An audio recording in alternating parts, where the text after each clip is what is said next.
वैसे तो सास बहू का रिश्ता खट्टा मीठा होता है, लेकिन कई बार बातों बातों में ऐसी चीज़ कह दी जाती है कि बहुओं के लिए उसे ज़िंदगी भर बुला पाना मुश्किल हो जाता है। ये बातें इस तरह से हार्ट करती हैं कि रिश्तों में हमेशा के लिए एक दूरी बन जाती है। शादी के बाद एक महिला के लिए सबसे ज़्यादा चैलेंजिंग काम होता है अपनी सास से अच्छे रिश्ते बनाना। एक तो शादी के पहले ही लड़की को सास के नाम पर संभल कर रहने की हिदायत दी जाती है। ऊपर से विवाह के बाद जब वह ससुराल जाती है तो सास की कहीं कुछ टिप टिप बातें उसे बुरी तरह हर्ट कर जाती हैं, चाहे ये बातें जानबूझकर कही गई हो या फिर अनजाने में। लेकिन एक बात तय है कि इनसे पहुंचा दुख भूल पाना किसी भी महिला के लिए आसान नहीं होता है। चलिए जानते हैं सास की कही उन 5 बातों के बारे में जो बहुओं को सबसे ज़्यादा दुखी करती है। अरे बहू रहने दे, वो नहीं खाएगा, उसे मेरे ही हाथ की बनी सब्ज़ी पसंद आती है।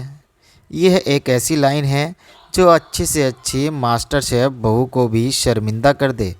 सब्ज़ी लाने से लेकर उसे काटने तक की पूरी तैयारी बहू करे, और जैसे ही छूकने का टाइम आए तब सास की ओर से आया ये डायलॉग सुन बहू झुलस कर रह जाती है।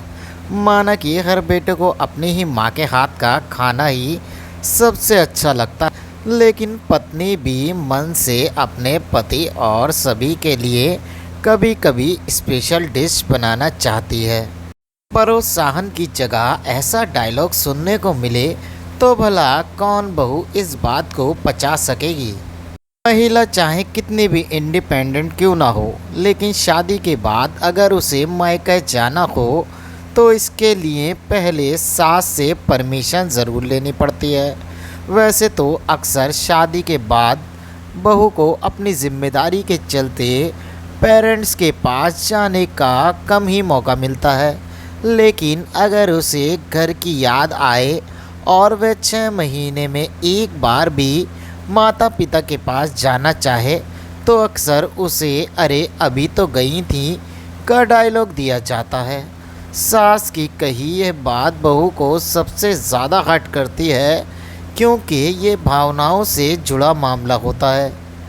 सास ये भूल जाती है कि अगर उनका बेटा कहीं और बस जाए और उसे भी 6 महीने में एक बार तक घर आने का मौका ना मिले तो उन्हें माँ होने के नाते कैसा लगेगा। जिस तरह सास को दूर रह रही अपनी बेटी और बेटे की याद सताती है, वैसे ही बहू के पेरेंट्स को भी उसकी याद आती ही है। सिर्फ शादी हो जाने का अर्थ ये नहीं है कि बहू अपने मैके जाना ही बंद कर दे और बस किसी शादी में बतौर मेहमान शरीक होने जाए। वैसे तो कहा जाता है कि पति पत्नी को हर जिम्मेदारी बराबरी से निभानी चाहिए, लेकिन जब बात घर के काम की आती है तो वो बाय डिफ़ॉल्ट महिला के खाते में चला जाता है। ना तो पुरुष खुद से पहल करते हैं और ना उनसे अपेक्षा की जाती है।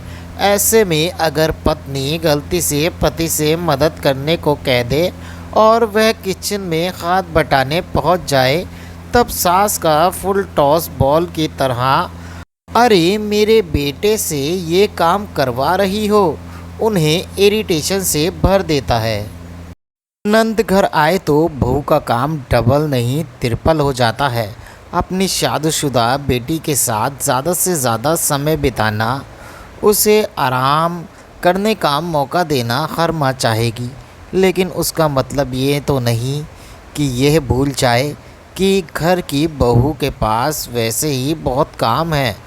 उससे हर समय बेटी की फेवरेट चीज़ें बनवाते रहना या उसके साथ शॉपिंग के लिए जाने को कहना या उसकी पसंद की चीज़ लाने के लिए कहना, ये सब बहू को बुरी तरह से थका देता है। अगर इस स्थिति में ये कहा जाए कि अरे कुछ ही दिन के लिए तो बेटी आई है, तो भी ये स्थिति ठीक नहीं है, क्योंकि लगातार किचन या घर के काम में ही कटने पर एक दिन ही ज़बरदस्त मेटल से लेकर इमोशनल स्टेटस क्रिएट करने के लिए काफ़ी होता है।